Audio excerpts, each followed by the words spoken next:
L'histoire de la France coloniale n'est pas encore vraiment faite.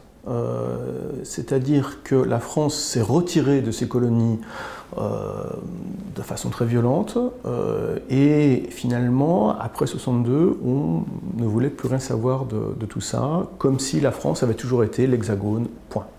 Bon, cette histoire n'a pas été faite d'un point de vue historique, d'un point de vue scientifique, et elle est prise en charge par des mémoires, mais des mémoires de groupe. Il y a la mémoire des Algériens, des Harkis, des appelés, des militaires, etc., etc. Des mémoires concurrentes et qui ne circulent qu'au sein d'un petit groupe qui se constitue grâce à cette mémoire.